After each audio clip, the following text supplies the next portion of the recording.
You're tuned in to Shake, Rattle, and Goal, the official podcast of your Springfield Thunderbirds. Pekka's there on the backhand, scoring the save, rebound in the crease, they score! Hosted by Matt Baker and Steve Forney. A show that's everything Springfield hockey, with interviews including players, coaches, and staff. The Springfield Indians repeat as the Calder Cup champions. Listen to this podcast on all major streaming platforms and wherever you download podcasts. In his first year at the helm, Kevin McDonald and Drew Bannister have the T-Birds in the Calder Cup Finals. Watch the podcast on the official Shake, Rattle, and Goal YouTube page at SRG Podcast. And now, here are your hosts, Matt Baker and Steve Forney. And this episode number 3 of season 3 of the Shake, Rattle, and Goal podcast is proudly brought to you by our friends at the TBS Center for Communications and Social Learning in Amherst, by our friends at MassCon United Training Center in Agawam, and as always by our friends at Landscaping That Fits. Alongside Matt Baker, I am Steve Forney. Matt, how are you, my friend?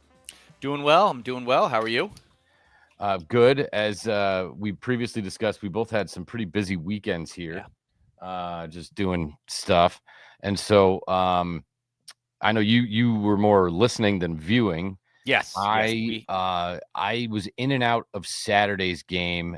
Sunday's game I rewatched on Flow Hockey probably about 7 or 8 o'clock last night. And the problem is, so this is my problem. This is my problem with like the world we live in and people getting inside my brain. So like I have the game on and there's a whistle and it goes to commercial break. And so I open up the phone and I open up Facebook and then it's like final score Thunderbirds 5. And I'm like, guys, I get it out of my brain phone.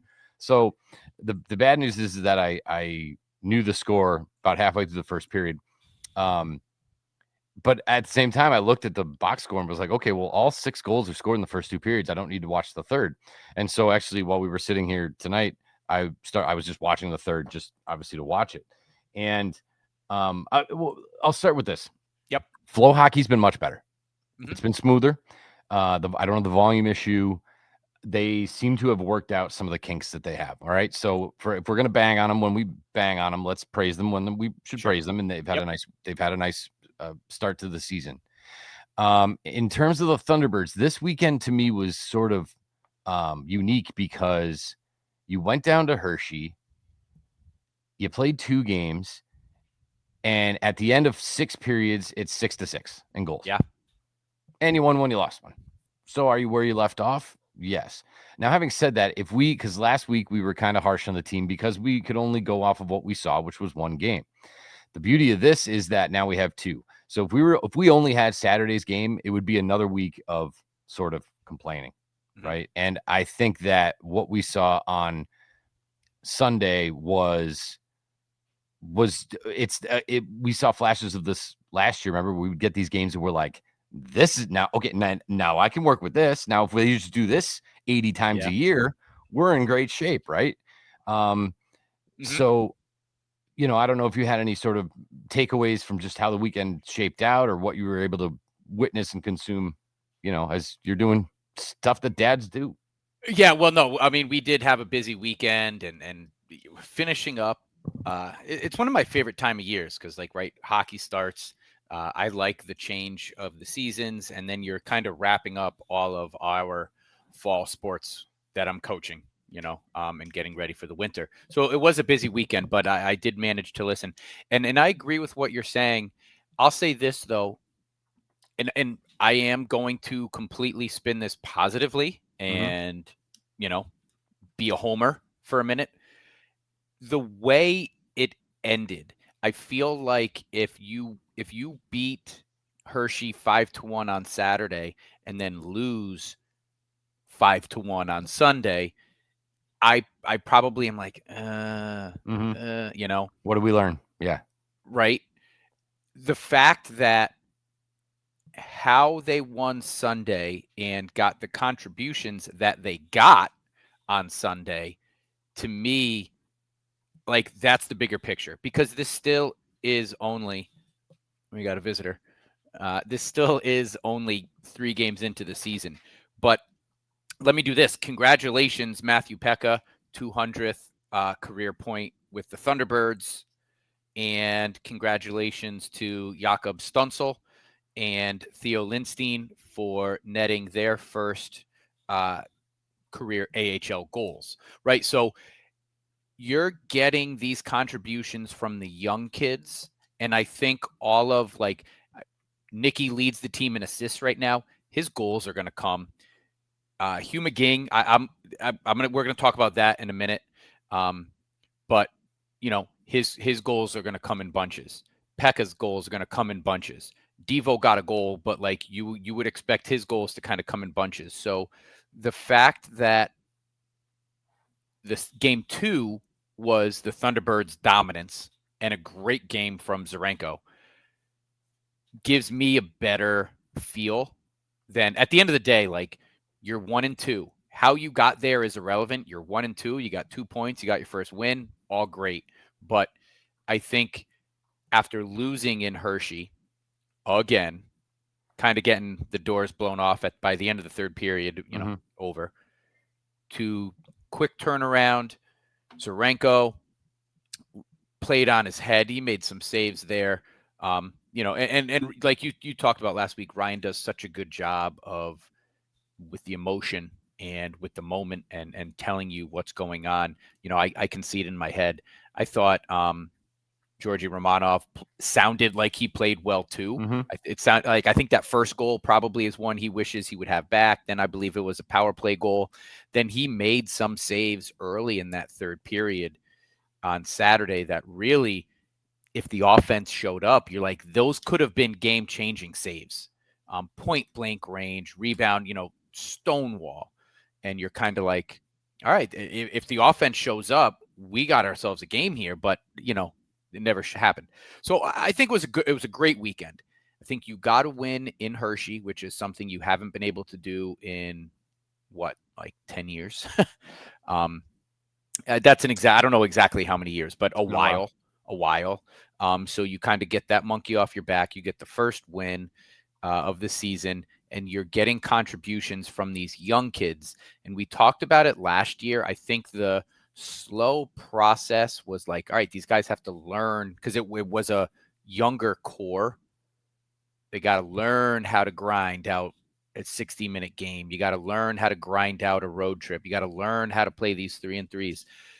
It's an older core this year, but if you're already getting these contributions from Stünsel, from Theo Lindstein, from Juraj Pekarczyk, Susiev, I thought had a fantastic weekend. I really like that kid's I'm game. so excited. And again, I want to be able to see it. Ryan did such a nice job, and you hear his name being called. And so, when you're listening to it on radio, and you really can notice who's playing well, because you hear their names. Right. And so I really excited for what he can bring. He kind of is giving me those Dylan Peterson vibes a little bit, how he was kind of that energizer guy and energy and skill and grit and all that stuff last year. He's kind of given me Dylan Peterson vibes to start this early season. So overall, I said it last week, you need points in Hershey, and you got points in Hershey. So I thought it was a good weekend. Yeah, I agree. And there's a lot of stuff, I think, in both games that were good and were bad.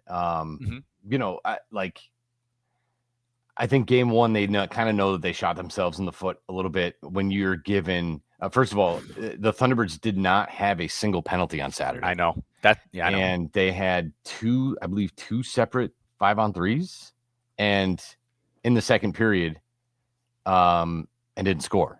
Yeah. And at that point, it's a 2-1 game. Hershey scores 3 in the third, game's over.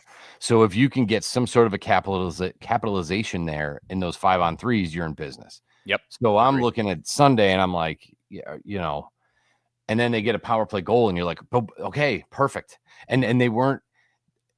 They were moving. They were moving. There was movement. There was constant movement, which is really all I've been asking for, is just move. I don't care if you slingshot it. Once you get in the zone, move, constant moving, move, make them move. Mm-hmm. And that's what they got on Sunday. I thought they were absolutely dominant.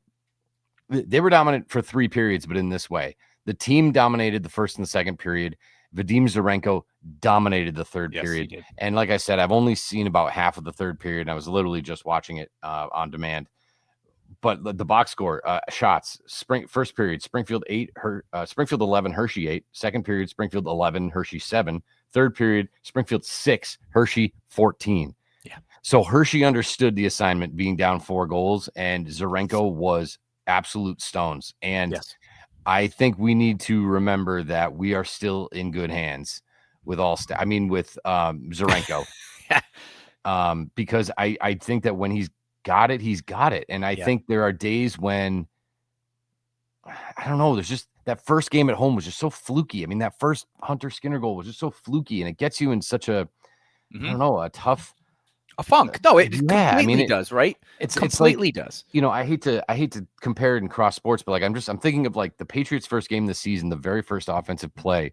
They had Drake May throwing, and it's like, the kid's like 23 years old. Can you hand it off to the running back a couple times and let him like get his Let him feet get in wet? the feel of the game, right? You know what I mean? And of course, no, they throw it and it's incomplete. Now it's second down. Like now you're chasing the downs, you know? So that goal coming in the first 15 seconds off the stick of Skinner, like that can be a bit of a backbreaker in your home opener. 100%. But now we're 3 games into it, and he's got 2 starts, and he's sort of gotten back into the flow. And I just thought that he was absolute stones down the stretch, big saves. And I think Ryan said something in the third period that in the last, did he say 6 periods? I don't remember what it was. He said something about Zarenko not allowing a certain number of even strength goals, and I don't remember what it was. But anyway, the kid's good. The kid's good, and he's got it. And we got to be thankful that we actually do have him. And when the rough patches come, they come for everybody. When they come, pump the brakes and know that it's going to get turned around at some point. Yeah, I think it's fair to just sort of like, we've seen enough of there are not just Zarenko, there are other players that we've seen enough of to kind of know what to expect. And it's easy for us to sit here and be like, oh, this, complain or critique or criticize. But at the end of the day, I think you're a good goalie. You're a very good goalie if you're playing at this level, and if you've been able to play at the number 2 level, in the entire world. Yeah. In the world, right? In the AHL. And there are reasons why he hasn't been able to crack into the NHL yet. I do think it's probably just the consistency level where, what's your floor, what's your ceiling, and I need you really to find that baseline as much as possible. I think that is sort of what that next development piece to Zarenko. If he can never get there, he's got the skill, he's got the talent, he's got the size. He's 6'4". When he's moving laterally, he's almost unbeatable, right? But I think if you take away, and to go back to your point, any athlete in any sport will tell you they appreciate that moment to like get into the game, the flow of the game, right? In the NBA, the players talk about it all the time. They hate it when referees are blowing the whistle early, because you got to get into the feel of the game. You got to feel the game. A hockey player, same thing.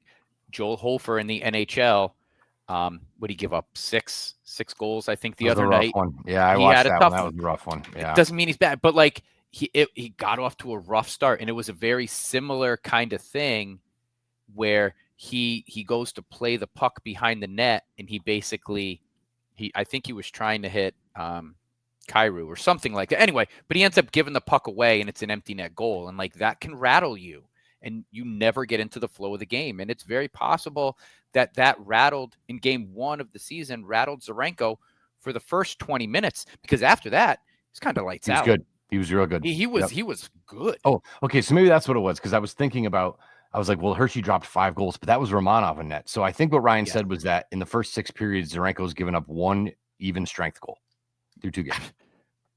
It's not bad.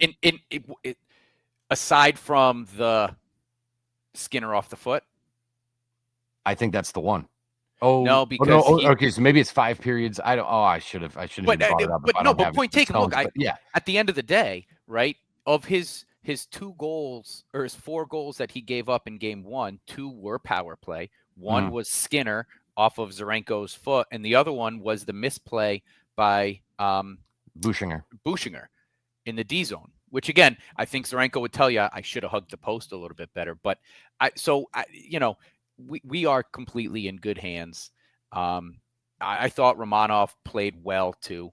I'm not worried about him. He's a solid goaltender. I actually was looking up, I was checking in on Buffalo Sabres this afternoon. Colton Ellis hasn't even played yet. So that's the thing. Because I'm just curious. I always try to pay attention and watch former Thunderbirds and see how they're doing, but he hasn't even played yet. Alex Lyon has all 5 starts for them. Goodness. So, but look, It's going back to my first point, it is. And then because they're terrible. Like aren't they like one of the worst teams in the league, Buffalo? They're 2-3. Okay. So, all right. Even but still, play the kid, will you? Crying out loud. That's what I was kind of like, let's see how he's doing. But how Sunday went down, how the whole weekend went down, you had Zarenko kind of turn it and say, like, this is what I can do. Now, like I said, if history is going to tell us what to expect this year, you're going to have stretches where Zarenko is hot for 5 games, and you're going to go on stretches where Zarenko is ice cold for a week, right? And you just hope that the coaching staff now, after year 2, can maybe get a read on how is he practicing this week, and maybe you skip a start if he's like in a little bit of a funk at practice. I don't know, but you also, who knows if he might be in a better frame of mind this year, and who knows, but he was lights out on Sunday. Yeah, he was great. And to sort of parlay from the goalies into the next topic of discussion, the goal that he gave up on Sunday, I think only happened because of what happened behind the play, which again, we talk about Ryan so eloquently speaks, because if we're in the crowd, we are screaming at the refs, and at home, I'm swearing at my TV. And Ryan is on the broadcast just laying out the rules of what the refs are supposed to do in this situation. And if you missed it, Stuntzel got hit from behind into the boards. Was it a penalty? Was it not a penalty? Borderline, not sure. But Stuntzel was laying there and not really moving. Yeah. And when somebody gets hit in the head and they're not moving, you blow the whistle. You immediately stop play. It doesn't matter, penalty or not, you blow the whistle if that player is in danger. As Ryan put it, if the player is in some sort of danger, you blow the whistle. The whistle was not blown. Half the Thunderbirds are standing around looking at the ref, waiting for him to blow the whistle, which never happened. Hershey keeps playing. They go down, boom, boom, scoring. Zarenko, hockey got one, chalk one up to the hockey gods. Yeah. Right. So even that one was kind of sketchy. Now, not a great week for the guys in stripes. Not a great weekend. Yeah. There were and going a lot of different ways, because there were both sides. I was like, that was, could have called that one. I mean, Johannesson left the game after taking a stick high, no call. There was a couple of them on the Thunderbirds. I was like, oh, here's a tripping call, and my arm stayed down. I'm like, all right, I guess we're gonna keep playing. So not a great night for him. But I think again, I've said before that I think that puck luck, as people have to say, puck luck comes from hard work. That Dvorsky goal, and if you hadn't seen it, Matt, it was they worked to get them basically in like a 3-on-1 in tight on goal. Dvorsky tried to make one extra pass, which I don't need, just shoot it the first time. But he tried to make one extra pass, hit the defenseman, came right back to him. The goalie slides over to play the pass, not knowing the puck got deflected. Dvorsky's got it, bang, top shelf. Yep. And it's like, well, that's what happens when you work hard. Yes. Right. Like that. And there was a couple of those in the third period where Zarenko was just making these saves. And I'm like, well, that's the hockey gods appreciating your effort tonight, son. So, I going back to what you said, because I hadn't even thought about it until you said it. I'm glad it went the way it did, where you're leaving Sunday on a high note after a 5-1 win. Yes. So I think that's sort of what you need. And just real quick to go back, because I did want to talk about that Stuntzel hit. It kind of gave me vibes. If you remember the way the season kind of ended, right? With Providence and in that playoff series, there was the Patrick Brown puck to the face. Oh yeah.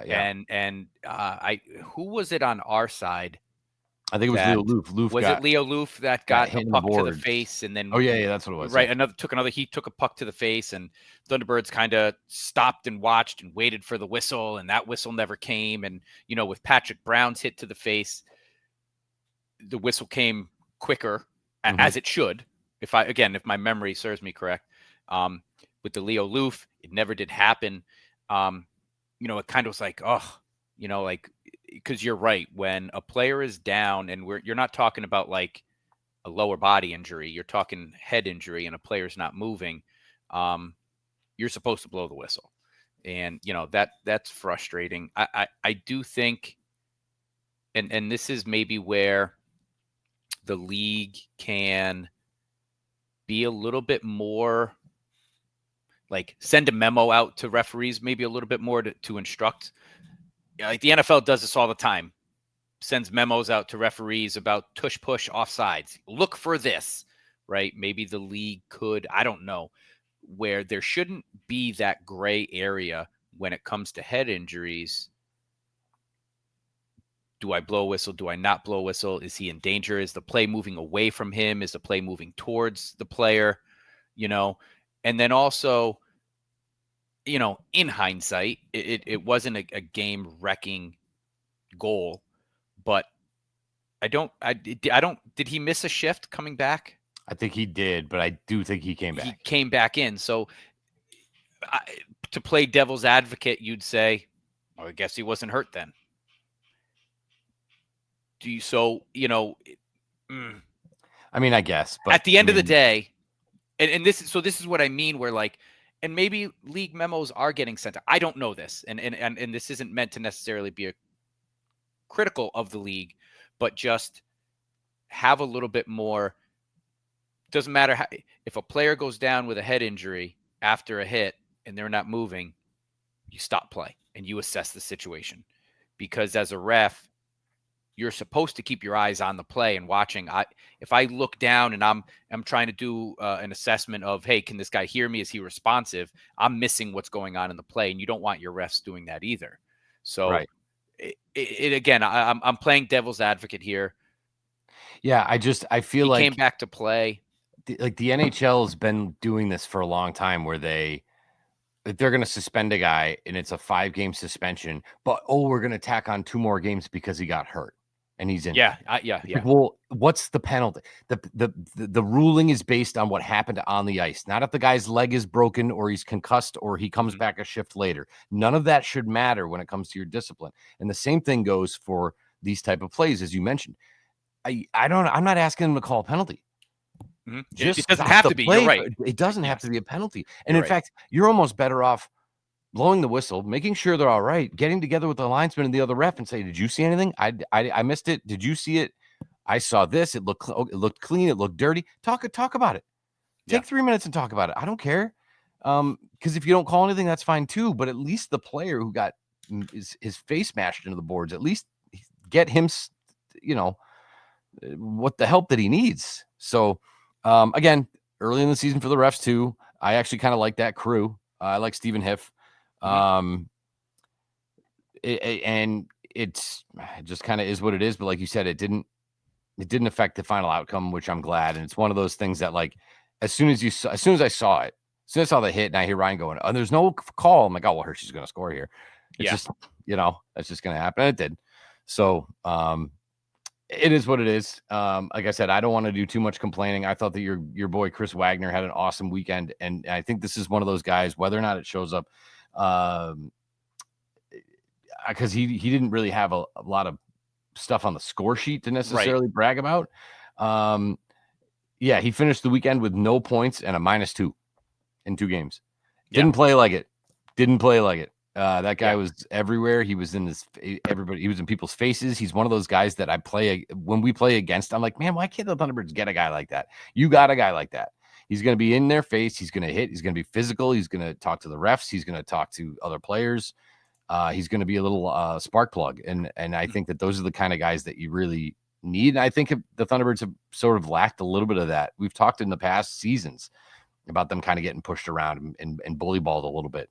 I think especially against those Central Division teams, Grand Rapids and Iowa and stuff like that. So I think that having him here just in that lineup, what he does is not make you say, all right, well, we need some toughness, so we have to play Cale Kessie. We have to play Sam Bitten. You don't have to. If you got Wagner in the lineup, if you don't want to, you don't have to. I don't know if you want to or not, but if you don't, I don't think you have to, because you do have a guy like that. So you mentioned a Mackenzie McEachern, and yeah, I kind of get the exact same vibe of, obviously he's not as big, but same vibe. And I thought he had a really, really nice weekend. I thought Susiev played really well. Hunter Skinner got back on the score sheet. Like, I just, Pekarchik's got another point. There's so much of this team to love. And I just think that through 3 games in, I don't really have a ton to complain about at the moment. Because I know things are going to come hard and come fast. And then of course tonight, is it Wednesday? They're in Hartford. So we're right back at it. And we're going to have 0-3 right now. Yeah. Yeah. So they're a little down. Yep. And that's a team you want to get in there and jump on early. And, the same things we used to say about Bridgeport. Not that Hartford's last year's Bridgeport, but you get a team that's on the skid a little bit, punch them in the mouth and hope they roll over. Agreed. And if they get up, punch them in the mouth again. I wanted to ask you, because I don't know. I checked the injury report on their website. I've got nothing. Hugh McGing didn't play this weekend. Do you have any, or the past weekend, do you have anything there? I don't. Yeah. I kind of didn't even notice, but yeah. So I don't have anything for you folks. I know, I'm sure some of you probably, it was something I had on my notes, no Hugh McGing, but again, the fact that maybe there is just like a little achy soreness, not really an injury report kind of thing, but just needing a weekend off. If you're bringing up Susiev to play, sort of fill that void a little bit. And Coach Konowalchuk did move players around quite a bit, actually, I think, this weekend, compared to game 1. They looked okay, and I think they'll be okay. We haven't seen Sam Bitten in the lineup yet, but we know the kind of player he is. We know he's going to grind at practice. He's going to, he's working hard, and when he gets his number called, he's going to be out there. He's going to play. He's going to give it his best. And so I'm keeping an eye on that Hugh McGing to see, if anything pops up. But nothing is listed on their website as of this recording Monday night. Nothing's there. So.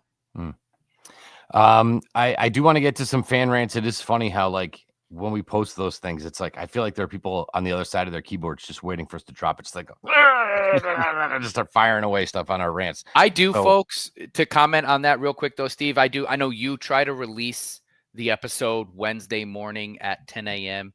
I'm trying to stay consistent with that, so I make the posts for social medias, and I usually for the fan rant kind of make the graphic Sunday night while I'm watching football, and I am going to try really hard this year to kind of have it posted by 10 a.m. Schedule the post for 10 a.m. just so you can expect all things SRG. 10 a.m. It's a good number. Why not? That's when you take your coffee break from work, sit down, drink some coffee, and yell at us. Rant. Yeah. Through the internet. Yeah, that's fine with me. So before we do that, I want to thank our friends at the TDS Center for Communication and Social Learning in Amherst. The founder and owner, Teresa Dooley-Smith, along with her husband, Brian, have spent their professional lives dedicated to children and young adults of Western Mass since 1996. The TDS staff are proud to offer a variety of therapeutic interventions, direct family supports, and consultation services. As innovators in the fields of social programming and social emotional learning, the experienced therapists and staff develop programs to meet your needs.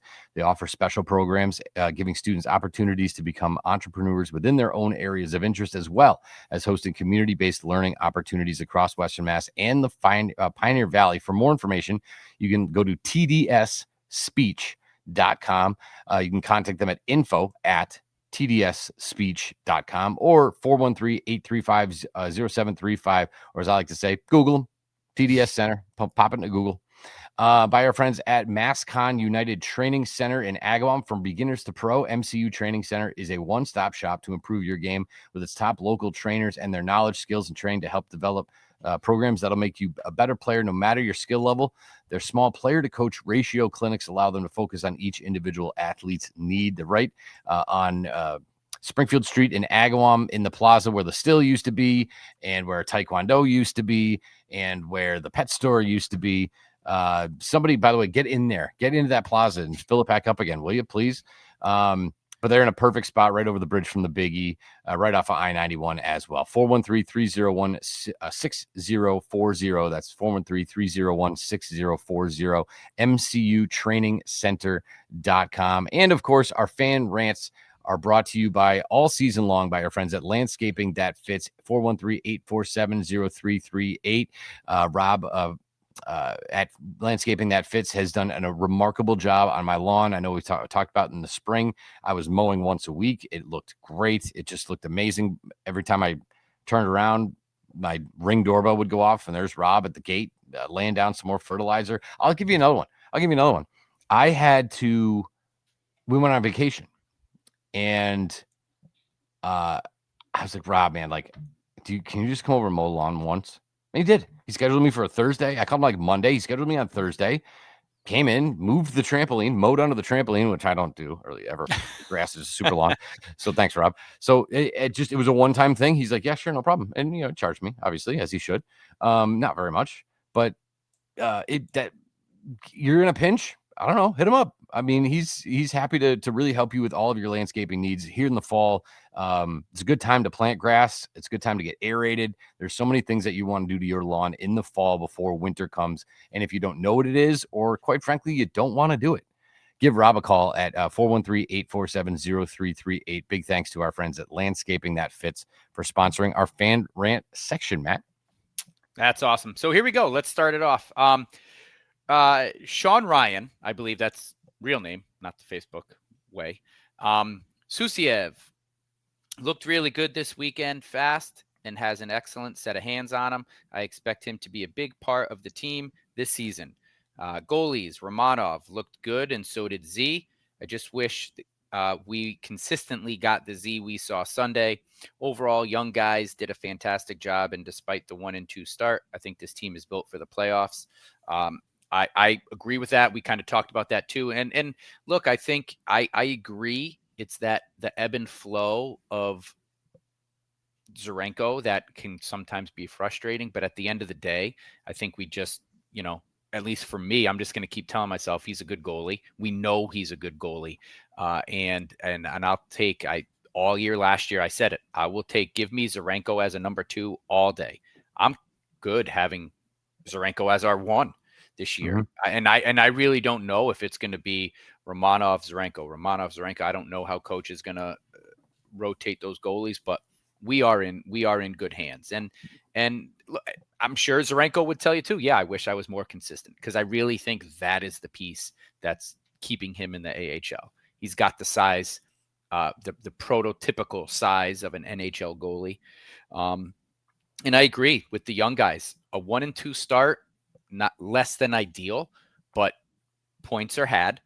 And when you're getting contributions from your young guys early, that to me, that's that's bonus, right? Yeah, I mean, you know what you're going to get from the veterans at the end of the day. At the end of the season, you're going to look back and Pekka is going to be on the top of the team for points. Luff is going to be there. Alexandrov is going to be there. McGing's going to get his points. So if you're getting these contributions from these rookies early, that's all gravy. Yeah, and there's a chance to really come together too, because we said the same thing last year about Koskamaki and Silvegaard, who's obviously not here anymore. Right. But remember, they had that line that was kicking, and Johannesson was starting as a top pairing D, and they were throwing those five out there, the five rookies out there in big minutes and important minutes. And I don't know, we're seeing the same kind of thing from Lindstein and Susiev and Pekarchik and Stutzel and Beautiful. If that's going to fill out the roster, those guys, I think you're going to be in phenomenal shape this year. But just keep in mind, fans, like Tommy Cross told us in that interview, what did he say? Usually like November it takes till you can really kind of figure out what you got for a team, sometimes even later. So it could be we just got to ride that roller coaster until the water evens out and we kind of see where we're at and what we're looking at. Mm-hmm. This one from Daniel Flynn that I find, I love this one. I only bring this up because I actually have one that I think is interesting. He's had a tough series. I like to mention they look great on Sunday at Hershey.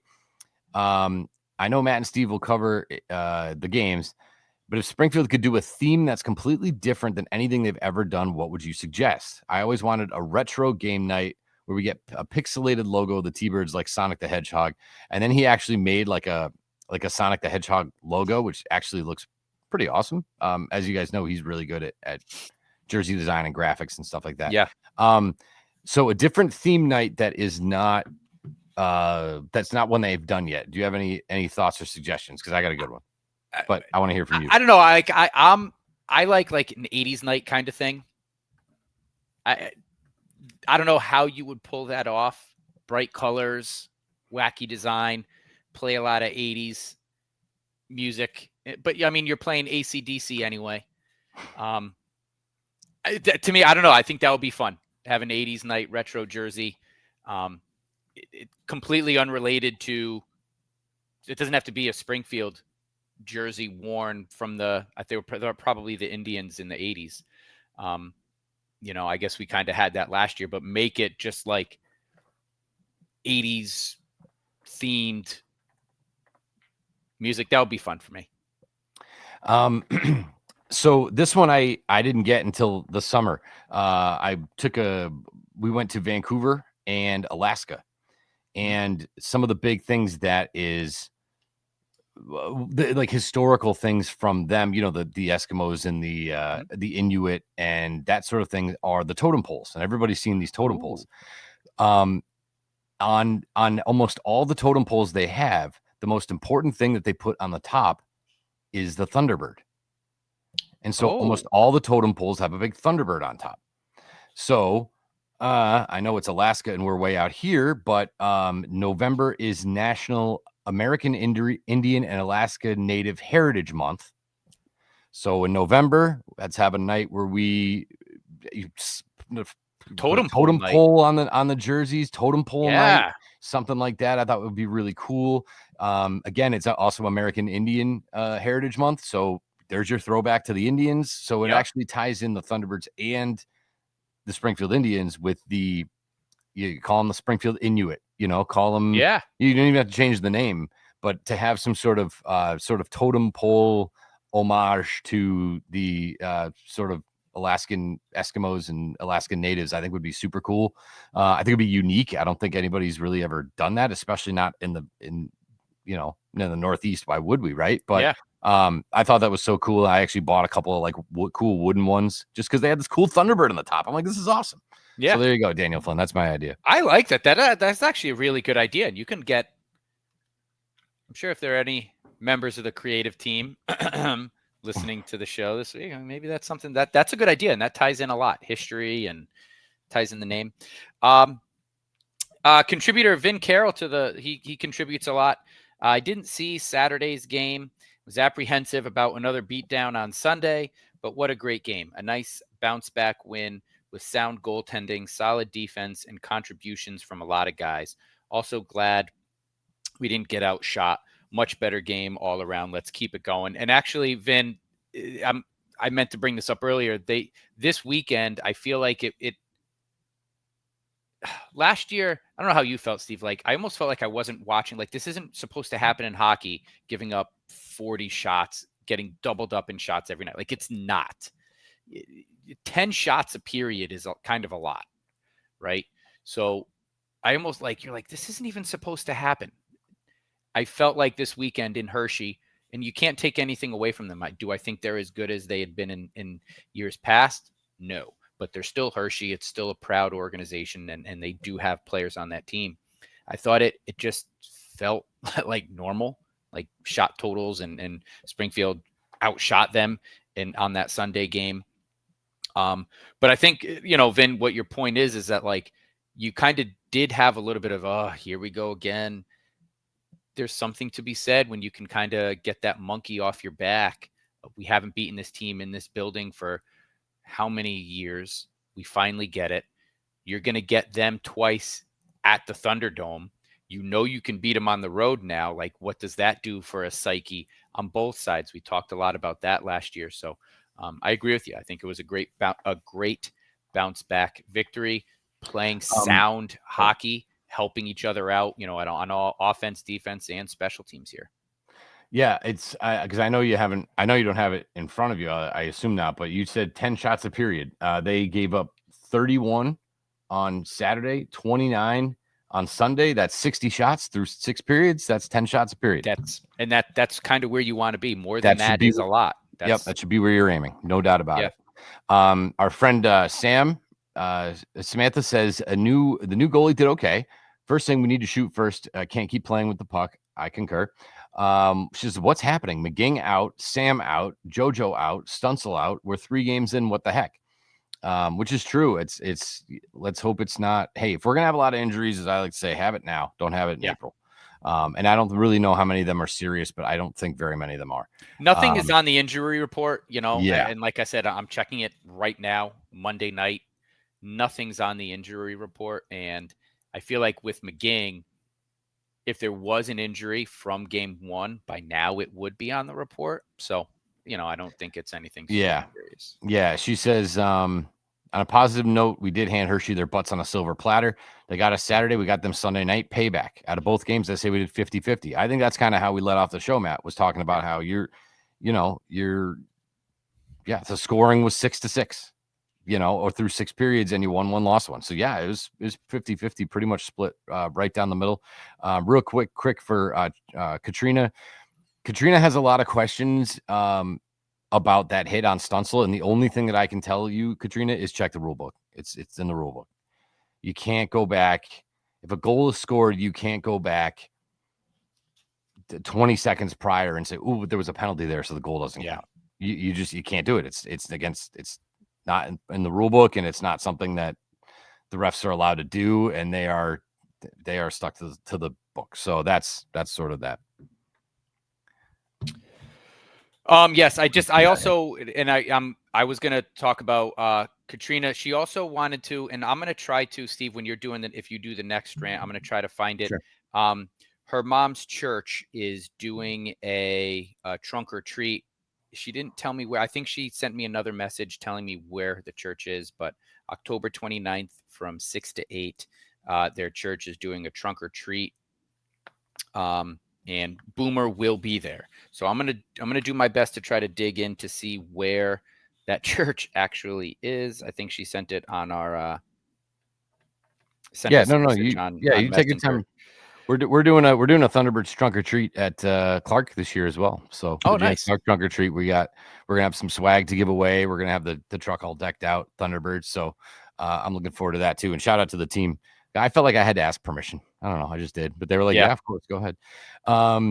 Bobby Florio, kind of on the same line as Samantha, says nothing really to complain about. Lose 5-1 and then Sunday win 5-1. Still need to do better on the power play. I agree. After Saturday, I think Sunday it looked much better, and I do think that they're kind of finding. I think a lot of the power play is chemistry. It's like I hate to keep going back to football, but you could have the most talented wide receiver. If you're not comfortable throwing him the ball, he's not going to get the ball.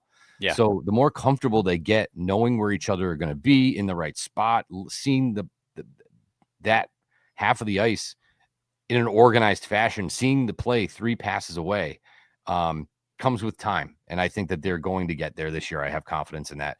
And Lynn says, okay, Steve, here I am with a bunch of emojis. It's Spanish.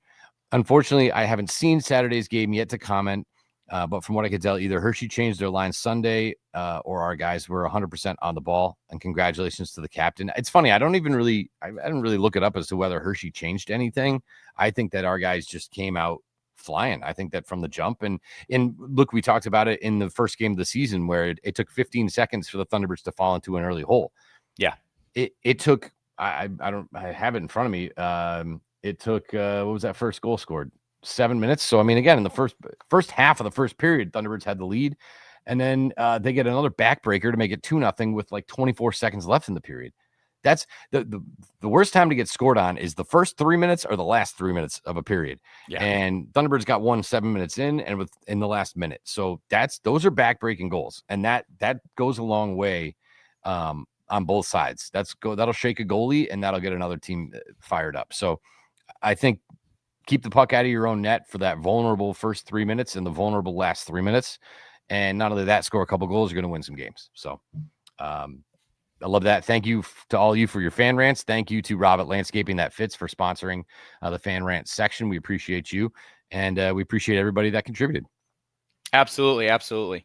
You want to look into real quick the week ahead? We've got Sure. Wednesday and then a Friday, Saturday. So not quite a 3-3, but we do have 3 upcoming games this week, starting with Hartford on Wednesday in Hartford. Mentioned it before. Hartford right now 0-3. Looking at their roster, there is some talent there. I do know the Rangers kind of called up a few guys early already last week.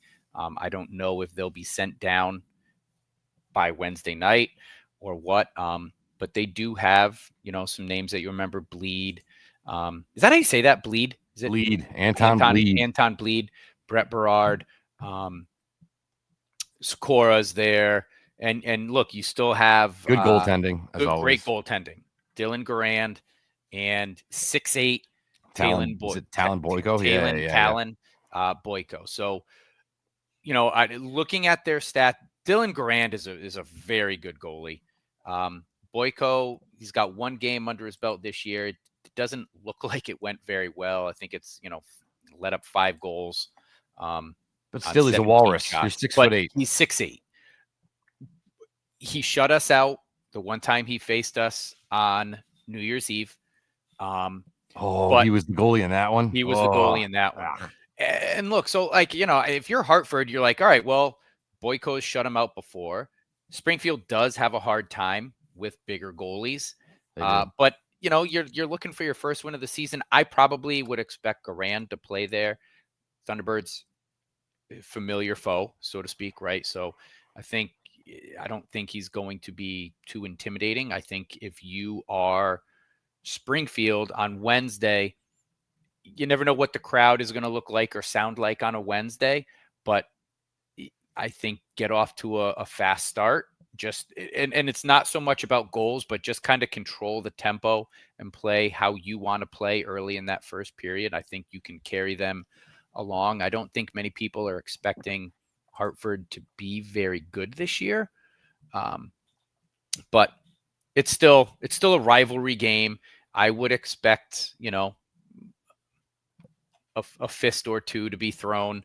With it being Hartford, they're a proud organization. They're not happy to be 0-3 either. So they're going to do what they need to do to get the crowd into it and to get their team, rolling. That's one thing we didn't talk about. Cale Kessie on Sunday did that get the Thunderbirds going a little bit with his little fight early in that kind of game, So is Hartford going to look for sort of the same sort of response from their team? I don't know. But real quick, and that was an interesting thing too, because Kessie threw a couple of good shots, and then he just kind of held them, and then he just kind of like let go and skated away. And I don't know if he was just like, "Oh, I got this kid good. Like I don't want him." He's done. Yeah, I think it was kind of a respect thing. But even Ryan was like, "And they're just not gonna fight anymore." yeah. So, but whatever. And then Friday night, Providence. In Providence, that place is going to be a hornet's nest. Yep. They're playing some pretty good hockey, and you talk about the same names. They're just I don't know what Boston's doing. Either call these kids up and let them play, or stop having them down here so we have to play them. I don't want to play Matthew Patra and Fabian Lysell and Georgi Merkulov anymore. I don't want to do it. Riley Tufte, Joey Abate. It's all the same names. This is Patrick Brown. Yeah. I think Saturday's game is really, I'm hoping, I want to knock on wood here, but you get a good showing in Hartford. You kind of clean the slate a little bit if you're Springfield, start fresh. I think Saturday's game, regardless, I mean, they played them well in the preseason, both games too. It's a familiar rivalry with Providence. So you're not going to, not too many surprises there. I would expect to see DiPietro in goal. This other guy, Simon, good luck. Yep. Jasiki. Yep. Simon Z. He's got 2 games under his belt and looks lights out as well, with the goals against under 2 and a save percentage 9.3. So, expect that to be, I think a real launching point to how this season's going to go. And then you finish up, excuse me, you finish up Saturday back in the Thunderdome against the Hartford Wolfpack. That Providence game is Friday night. I might have misspoke there. 6:05. Yep. 6:05. So remember that. All the Forneys are going to be in the building. Nice. So yeah, because again, 6:05 start. My kids can do a 6:05 start. 7:05, too late. Yeah. 6:05 we could do. So I'm pumped. I'm pumped that they never get to come on Saturday nights. And they're going to be in the building. So I'm stoked for that. They don't even know it's Pucks and Pogs night. So when they show up and there's dogs everywhere, they're going to lose their mind. That's going to be even better, right? We have 2 dogs. So I told my wife, why don't you leave the kids at home and take the pups? There you go. Might be a tough run her though. That'd be a terrible idea. So we're not doing that. Plus Luca doesn't know how the stovetop works. So, Pucks and Paws is always a good time. Again, if you're looking to, regardless of how things go against Hartford and against Providence, I think it's nice for them to have this opportunity on Saturday.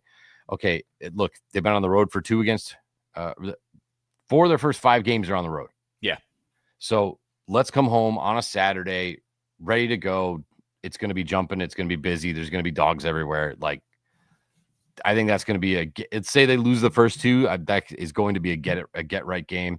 I don't see though why they can't go at least 2-1 in these next 3. So that's sort of where I'm at. I think 4 points here is well within the cards. I think 2 wins is right there. I'd be disappointed really with anything less than that. We play Providence well in Providence.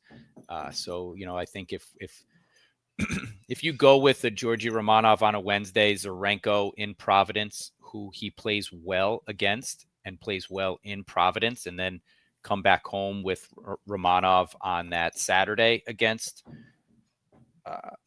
the Wolfpack, I would expect that to sort of be the goalie rotation to start this week. And then, 4 or 5 points, I think is well within the cards. No doubt. Sorry, my dog heard me talking about her and came over. What are you talking about me for? Banging her tail against the filing cabinet. So this is a good one. This will be fun. I'm curious to. This is I think the most fun time of the year to do these kind of things, because when we sit down and do this again next week, I have no idea. Right? What are we going to be talking about? What's the story? What are we looking at? What's the record? It's just always fun. Are you going Saturday? No, okay. We can't make it Saturday. Figured I'd ask.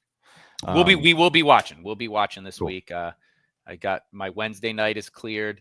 Nothing going on Wednesday night, so we'll be watching. I really, really wanted to go to that game, to go to the Wednesday night game. But, I am a teacher, and Thursday morning, Steve hates that idea. So I think extra cup of coffee. No, all right. I'm not 28 anymore. I'd do it if I was 28. We want to thank our friends at TDS Center for Communication and Social Learning in Amherst, right in the heart of Amherst. They're at tdsspeech.com. You can call 413-835-0735. Mascon United Training Center in Agawam for all of your sports needs, and like every sport. They got it all there, and somebody to teach it. And they're wonderful people. 413-301-6040, mcutrainingcenter.com, or again, Google them. And of course, by our friends at Landscaping That Fits, who sponsor our fan rant segment at 413-847-0338. Big shout out to Rob there for not only making my lawn look good, but tons of lawns across the Pioneer Valley look better than they did before he got there. Landscaping That Fits. Any last words for you, Baker, here on this game night? Thank you to our sponsors. Thank you to you, the fans, the fan rant comments. We love them. Keep them coming. And hey, you message us during the week. It doesn't have to be just when we fan rant. Message us during the week. If something's on your mind, let us know what you're thinking. We appreciate it. Tell a friend, subscribe, all that jazz. I'm trying to get our TikTok rolling. We got a TikTok account. Matt runs How's that working? Instagram. I wish I could help you with that. TikTok is such a pain. I've been editing videos for my entire adult life, and I'm on the thing, and I'm like, this is where it's on kill us. I don't know how these kids do it. They just stand there and dance at it, and I'm trying to like meticulously edit. Maybe that's the problem. Trying to be productive with it instead of just coming right. up with a trend. I hear Right. you. I hear you. But no, look, hey, young guys, keep it going. Veterans are going to lead. They're going to get their points. Let's get some dubs this week. Let's go. TBirds.